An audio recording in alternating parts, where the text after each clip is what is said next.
All right, so it looks like game one is now getting underway. It is going to be what iSandbox versus VVV Hasu here on Entombed Valley. And what can you tell us about Entombed Valley? I know it was perhaps showcased a lot during the MLG Winter Arena, and perhaps these players don't know too much about the map? Well, I mean, it has been a ladder map for a little while, and as long as the players haven't been vetoing any of the new maps, I think this is one that's really stuck around a little bit. Sort of like Antigua Shipyard, in that it's survived for a season or two, and players are starting to get used to it and know what sort of strategies they can go for. It really features an easy-to-take natural with a small ramp leading down to the natural, and then a very wide ramp leading down from there, and then we'll describe it as we go along here, but let you do the intros. All right, we have iSandbox spawning on the bottom right-hand side of the map as the red Zerg. Meanwhile, on the top left-hand side of the map, we do have VVV's Hasu spawning as the blue Protoss. So Protoss versus Zerg here on Entombed Valley. This is cross spawns only. And do we know if this is forced cross spawns only, or can they actually, spawn to the top and bottom of each other? I am going to check real quickly here, verify on the internets what the spawn positions will be. I think both players are under the assumption that it's not cross spawns, or at least they don't know, but give me just a moment and I'll check here.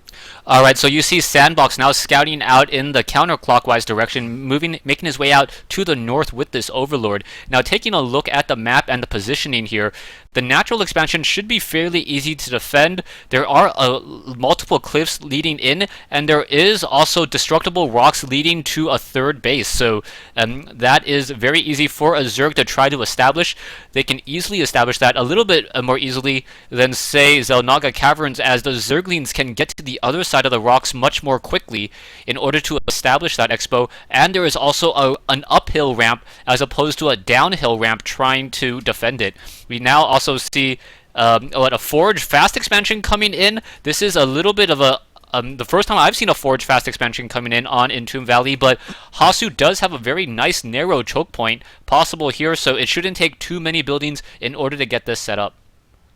Yeah, I think this is one where you're going to have to use a pylon, but you can sort of use the ramp a little bit and then branch over and immediately wall off that much larger ramp as you go down the base, the Protoss base there, and you don't need to use your Nexus, so we'll see what order he decides to add the cannon, the gateway, and the Nexus. I imagine will be the Nexus first, as he is banking minerals, and he's already blocked the natural for Sandbox, so nice job there. And Sandbox is going to have to get out a few lings to take down this pylon before he can start his own expansion. Well, he decided to start his expansion over here at the third base instead of the second base location, so that pylon will be completed. A drone going to poke apart there, as another drone will scout out his opponent in just a second.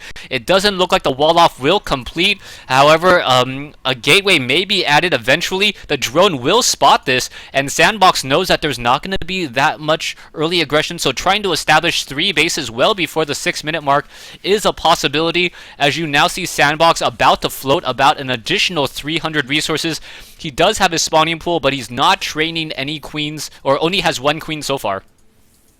Yeah, and here comes that third hatchery. He has yet to add any gas, so we'll see when he does decide to get gas. Again, a lot of Zerg players do go for that quick 3 hatch when they know their opponent is going for a fast expansion of their own. Back at home, Hasu has both gas coming up at this point. And he's got his gateway about halfway done, so he'll add a cybernetics core, and then I'll be interested to see what he goes for after the cybernetics core. There's a lot of different routes you can take. You can go for Stargate, that helps you do a little bit of harassment, try to shut down the Zerg third, though at this point I think that Sandbox is going to be able to get up that third no problem. Or you can go for some sort of gateway timing attack. You can start +1 on that Forge pretty quickly, and then sort of coordinate it with finishing 6 or 7 gateways and go for a big push. Yeah, we'll see what the strategy is going to be. I think Stargate may be a little bit late, as you already mentioned, and both of these players will be able to macro up pretty easily. Now, it's going to be up to Hasu whether or not he tries to take the third of his own. He's kind of walled himself off at his natural expansion. He's not going to be able to easily take it. You can see the Cybernetics core is about halfway done, and Hasu is getting double gas right now at his main base. With that double gas, I'm not quite sure what he's going to try to do yet. He has started level 1 weapons upgrade, so we may see a 6-gate timing attack off of 2 bases. Yeah, a lot of players have been going for not only a +1 with the 6 gate, but they've been going for a quick blink play as well, and also chronoing out +2. So there's a lot of different timings that you can do with gateways. We do see that the first chrono boost has been put down on the cybernetics core, so it doesn't look like that's a huge priority, as he has been using his chrono on the +1. But he might be going for this blink play because he doesn't have any gateways about to finish or on the way quite yet. It'll be interesting to see what he goes for. Yeah, right now Hasu's still floating about 200 minerals, 200 gas. Meanwhile, Zerg floating approximately no gas and then some minerals right now. So Sandbox doing a great job. He's going to be able to take the economic lead in just a second. Already at 43 drones, and that's just going to continue to continue to grow. Excuse me, as more and more drones are being added. You can see a roach swarm being added as well. And without a Stargate, it's going to be very difficult to stop these roaches. Perhaps some sentries would be the key here. But we'll see as Sandbox now takes a very early 20 food, almost 20 food advantage.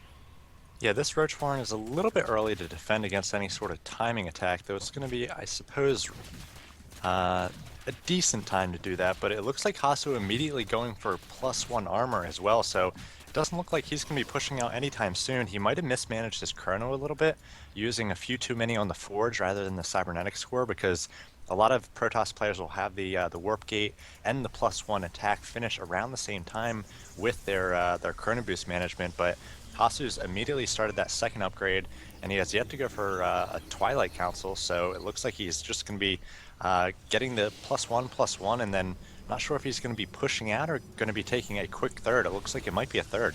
Yeah, but interestingly enough, Hasu also going into Hallucination. He was very gas heavy, but one round of sentries quickly stopped that. So we're going to be getting a lot of sentries, and a lot of sentries with hallucinations may perhaps throw Sandbox off just a little bit. He's not going to get Overseers, as he is now just getting tier 2 on his hatchery, but if he doesn't spot a robotics facility, he may not realize that hallucinations are coming in.